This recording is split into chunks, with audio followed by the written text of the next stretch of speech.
ದೇವರ ನಾಮಕ್ಕೆ ಮಹಿಮೆ ಉಂಟಾಗಲಿ, ದೇವರ ನಾಮಕ್ಕೆ ಸ್ತೋತ್ರ ಉಂಟಾಗಲಿ. ಈ ಸಮಯದಲ್ಲಿ ನಮ್ಮ ಮಧ್ಯದಲ್ಲಿ ಅಚ್ಚೋಳಿಯಿಂದ ಸಂತೋಷಮ್ಮವರಿದ್ದಾರೆ. ದೇವರು ಅವ್ರ ಜೀವಿತದಲ್ಲಿ ಹೊಲಗಳ ಬೆಳೆ ವಿಷಯದಲ್ಲಿ ಮಾಡಿದಂಥ ಕಾರ್ಯವನ್ನು ಈ ಸಮಯದಲ್ಲಿ ನಮ್ಮ ಮಧ್ಯದಲ್ಲಿ ಸಾಕ್ಷಿಗೆ ಹಂಚಿಕೊಳ್ತಾರೆ. ದೇವರ ಸಾಕ್ಷಿಯನ್ನು ಅವ್ರ ಬಾಯಿಂದ ಯಾವ ರೀತಿಯಾಗಿ ದೇವರ ಮೇಲನ್ನು ಅದ್ಭುತವನ್ನು ಅತಿಶಯವನ್ನು ಮಾಡಿದ್ರೆ ಈ ಸಮಯದಲ್ಲಿ ನಾವು ಕೇಳೋಣ. ಅಮ್ಮ ಹೇಳ್ರಿ ಸಾಕ್ಷಿ. ದೇವರ ನಾಮಕ್ಕೆ ಸ್ತೋತ್ರ ಹೋಗಲಯ್ಯ.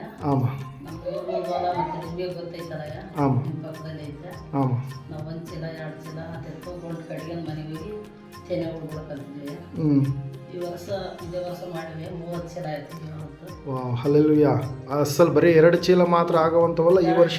ಒಂದು ಗಂಟು ಆಗುತ್ತಯ್ಯ, ಮನೆ ಕಡೆಯಲ್ಲಿ ಹುಡ್ಕೊಂತಿದ್ವಿ.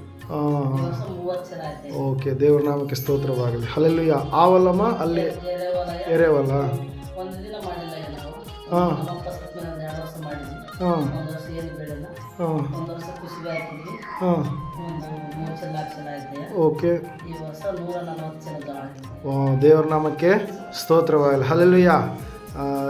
ನಾವು ತಿಮ್ಮಾಪುರಕ್ಕೆ ಹೋಗ್ಬೇಕಾದ್ರೆ ಪಕ್ಕದಲ್ಲೇ ಹೊಲ ಇರೋವಂಥದ್ದು. 2 ಸಾರಿ ಅನಿಸುತ್ತೆ ಪ್ರಾರ್ಥನೆ ಮಾಡಿ. ಪ್ರತಿ ಸಾರಿ ನಾವು ಫೋನ್ ಮಾಡಿದಂಗೆಲ್ಲ ಇವ್ರಿಗೆ ಹೇಳ್ತಿದ್ದೆ, ಬೆಳೆ ಭಾಳ ಚೆನ್ನಾಗಿ ಬರುತ್ತಮ್ಮ ಈ ವರ್ಷ, ಒಳ್ಳೆ ಬೆಳೆ ದೇವರು ಕೊಟ್ಟಿದ್ದಾನೆ ಅಂತೇಳಿ. ದೇವರು ಅದ್ಭುತವಾಗಿ ಆ ಹೊಲದಲ್ಲಿ ಮೊದಲು ಯಾವಾಗಾದ್ರೆ ಅಂಥ ಬೆಳೆಯನ್ನು ಬೆಳ್ಕೊಂಡಿದ್ದಾರೆ ನೀವು?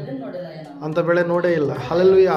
Price lord. 140 ಚೀಲಗಳು ಜ್ವಾಳ ಆಗುವಂಥ ದೇವರು ಸಹಾಯ ಮಾಡಿದ್ದಾರೆ. ಹಲ್ಲೆಲೂಯಾ. ಇಲ್ಲಿ ಬರೀ 2 ಚೀಲ ಆಗುವಂಥದ್ದು ಈ ವರ್ಷ 30 ಚೀಲ ಆಗಿದೆ. ಅಲ್ಲಿ ಒಂದು 140 ಚೀಲದಷ್ಟು ದೇವರು ಬೆಳೆಯನ್ನು ಕೊಟ್ಟಿದ್ದಾನೆ. ದೇವರು ಈ ಸಾಕ್ಷಿಯನ್ನು ಆಶೀರ್ವಾದ ಮಾಡಲಿ. ಆಮೇನ್.